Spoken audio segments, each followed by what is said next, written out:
I don't want any excuses Dalal. तुम अच्छी तरह से जानते हो कि लोडिंग और अनलोडिंग के सुपरविजन के लिए तुम्हें स्पेशली अपॉइंट किया गया है। फिर माल डॉक से क्यों नहीं निकला? मुझे कुछ नहीं सुनना है। वो सारी लोडिंग फ्रूट्स की है जिसे डीप रेफ्रिजरेशन में होना चाहिए था, लेकिन तुमने अभी तक नहीं डलवाया। क्यों? दलाल दलाल, अगर वो माल खराब हो गया तो कंपनी को लाखों का नुकसान हो जाएगा। ऊपर से साख खराब हो जाएगी वो अलग। वैसे ही दूसरे डॉक का भी माल है, वो भी आज तक रवाना हो जाना चाहिए था, लेकिन नहीं हुआ। गॉड डैम इट, तुम लोग करते क्या हो? बिल्कुल बेकार हो, यूजलेस। मुझे लगता है मुझे ही आना पड़ेगा। ऐसा है मिस्टर कि आप कहीं नहीं जा रहे हैं, ओके? आप चुपचाप आराम करिए, समझे आप? क्यों आराम करूं? मेधा, वो सारा माल पेरिशेबल स्टॉक का है जो कल निकल जाना चाहिए था, लेकिन आज तक वहीं पड़ा है, और वो भी रेफ्रिजरेशन के बिना। सारे के सारे साले कामचोर हैं। बोनस दे दो, सिटी अलाउंस दे दो, और कुछ ज्यादा हो गया तो गुटबंदी, यूनियन बाजी। मेधा, मुझे जाना पड़ेगा वरना लाखों का नुकसान हो जाएगा, ओके? तुम्हारे लिए कौन सी बड़ी बात है नुकसान नुकसान? चाहे रेस्टलेस होकर और 4 दिन बिस्तर में पड़े रहो, लेकिन मैं तुम्हें कहीं भेजने वाली नहीं हूँ पूरा 1 वीक, ओके? अब तुम चुपचाप यहाँ बैठ जाओ, वरना मुझसे बुरा कोई नहीं होगा। मेधा, वैसे भी तुमसे बुरा और है कौन? मैं बुरी हूँ? अच्छा, मैं भी तो सुनो अपनी बुराई। तुम्हारी बुराइयां भाई गिननी पड़ेंगी। उतना वक्त है तुम्हारे पास? गिनाओ। आप एक, तुम एक बहुत ही अच्छी दोस्त हो। 2, तुम्हें हर बात साफ साफ बोलने की बीमारी है। 3, तुम हो बहुत प्यारी। और 4, झगड़े में तुम्हारे साथ कोई नहीं जीत सकता, बिल्कुल बेजोड़, एब्सोल्युटली। वाह क्या बात है। नहीं नहीं, आदमी को अपनी कमियां तो कभी दिखाई नहीं पड़ती ना। तुम क्या कम झगड़ेबाज हो क्या? बात बात पे तुनकना, बिला वजह तिल का ताड़ बनाना कोई तुमसे सीखे। चले हैं दूसरों को समझाने। वाह। लो लो लो, अब खुद ही देख लो, अब कौन झगड़ा कर रहा है, मैं या तुम? तुम। और सिर्फ तुम। कमाल है यार। ऋषभ, तुम हरदम ऐसे क्यों नहीं बने रहते? कभी कभी एकदम जैसे भोले भाले हो जाते हो, और कभी कभी ऐसा लगता है कि जन्मों के दुश्मन हो।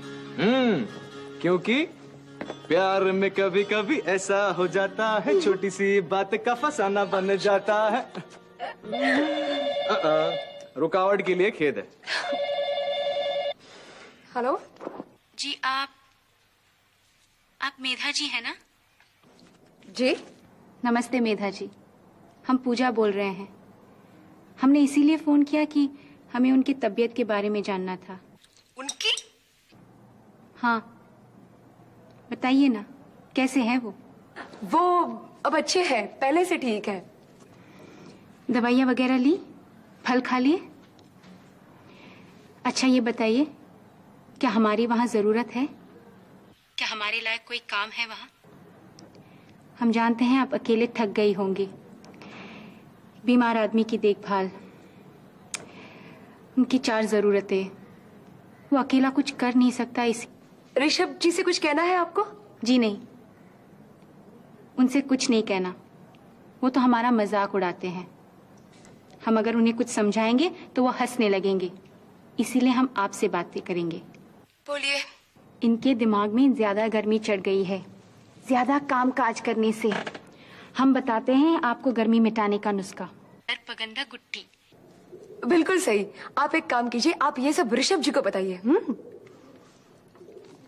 हाँ पूजा, बोलो। क्या बोले हम? हमें आपसे कुछ नहीं बोलना। आप तो आपका ख्याल भी नहीं रखते, यहाँ वहाँ भागते रहते हैं, खाना तक नहीं खाते, और फिर कहते हैं बोलो पूजा। आपको मालूम है हम कितने परेशान हैं?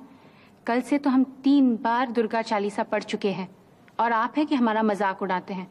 हम हैं यहाँ परेशान हैं आपके लिए। और पूजा, अब हम आपका मजाक नहीं करेंगे, अब तो बोलिए। आप एक काम कीजिए, अगर मेधा जी को बनाना आता हो तो उनसे कहिए कि वो आपको सर्पगंध गुट्टी बनाकर खिलाए, नहीं तो वहाँ हम आकर आपको खिलाएंगे। अच्छा, आपको तुरंत आराम मिल जाएगा। हाँ पूजा, मैं ले लूंगा। हाँ, वैसे तुम एक काम क्यों नहीं करती, एक दुकान खोल के बैठ जाओ, खूब चल निकलेगी, लोगों को नुस्खे बताती फिरना। हाँ, आप फिर से मजाक करने लगे। गुट्टी थोड़ी कड़वी होगी, शहद के साथ खा लेना, मीठी लगेगी। हाँ, 2 चम्मच खा लेना।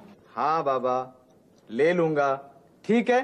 अच्छा, एक बात बोलिए, हम आपको फिर से कब फोन करें आपका हालचाल पूछने? वरना आगे की बात मैं आपको बता देता हूँ। आपको हमेशा चिंता रहेगी कि आपके ऋषभ जी की तबीयत कैसी है ना? मैं आपको फोन करके मेरी तबीयत की पूरी डिटेल रिपोर्ट सुना दूंगा। Okay, bye. इट्स अमेजिंग, कितनी इनोसेंट लड़की है, बिल्कुल। मेधा, क्या तुम सोच सकती हो, ये पूजा इतनी प्यारी लड़की है कि कभी कभी मुझे अपनी मां पर गुस्सा आता है कि उन्होंने इस फूल सी बच्ची को अपने चक्रव्यूह में फंसा रखा है। वैसे तुम्हें कैसी लगी पूजा? ऑटोग्राफ लेने को दिल कर रहा है। हाँ, सचमुच यार, जहां ज्यादा पढ़ा लिखा होना इंसान को काबिल बना देता है, वहीं वो उसे थोड़ा गंभीर भी बना देता है। I mean serious. अब देखो, ये लड़की पूजा कुछ हाई स्कूल या इंटर विंटर कुछ पास है, बिल्कुल पहाड़ी झरने की तरह है, प्योर एंड इनोसेंट। बहेगी तो बहती चली जाएगी। अब इस बात पे तुली हुई है कि मेरे दिमाग में गर्मी चढ़ गई है और मुझे आपको जड़ी बूटियां खानी चाहिए। हाँ, वैसे मेधा, क्यों ना तुम ही मेरे लिए वो जड़ी बूटियों वाली घुट्टी बना दो, शायद मुझे कोई आराम मिल जाए। क्या पागल हो गए हो क्या? जड़ी बूटी घुट्टी? अरे इसमें पागल हो जाने वाली कौन सी बात है भाई? ये हमारे देश का ट्रीटमेंट कल्चर है, बहुत बरसों पुराना। तुम नहीं जानती? और बरसों पुराना अपना ट्रैवलिंग कल्चर भी है, बैलगाड़ी। यानी तुम्हारी जापान की रिजर्वेशन करा दूं, अगले साल तक तो तुम जरूर पहुंच जाओगे। What a joke, what a joke. वाह वाह, मजा आ गया, मजा आ गया। सीरियसली मेधा, ये आयुर्वेदिक दवाइयां हैं, इसका असर बहुत जबरदस्त होता है। तुम्हें ये सब कहने की जरूरत नहीं है, वो तो दिख ही रहा है ना। तो अब क्या करें, ये सारी दवाइयां फेंक दूं? क्योंकि अब तुम्हें इनकी तो जरूरत है नहीं। क्यों क्यों? क्यों? अब तुम वो आयुर्वेदिक दवाइयां लोगे ना। क्या नाम बताया था पूजा ने? मैं बताता हूँ। सर्पगंधा। सर्पगंधा। मेधा, माँ भी इन दवाइयों को बहुत मानती है। सुना है जब मैं बच्चा था तो मुझे भी वो यही दवाइयां देती थी। अरे मेधा, हमारे देश में से लाखों ऋषि मुनि हैं जो ये जड़ी बूटियां खाकर जिंदा रहते हैं। मैंने तो यहाँ तक सुना है कि हिमालय में आज तक हजारों। प्लीज प्लीज ये सब बंद करो। ये तुम्हें क्या हो गया ऋषभ? नहीं हो गया तुम्हें ऋषभ? मुझे कुछ नहीं हुआ, मैं बिल्कुल ठीक हूँ। मुझे तो मजा आ रहा है इन बातों का, तुम्हें नहीं आ रहा? तुम्हें अब आने लगा है उस पहाड़ी झरने को जो सुन लिया ना तुमने। हाँ भाई, वो तो है, हर समय चटर पटर करती रहती है, अपनी ही गाय चली जाएगी। अपने आप को बहुत बड़ा जानकर, बहुत बड़ा समझकर बोलती ही रहती है, बोलती ही रहती है। अब मेधा, उसको इस बात में कोई इंटरेस्ट नहीं है कि सामने वाला बेचारे कुछ सुन भी रहा है या नहीं, बस बोलती रहती है। अब उसी दिन की बात ले लो, मुझे एक कहानी सुनाने लगी। कौन सी कहानी? उस लकड़हारे की, वुड कटर, समझती हो ना? अब इसमें ऐसा हुआ, तुमको क्या हुआ?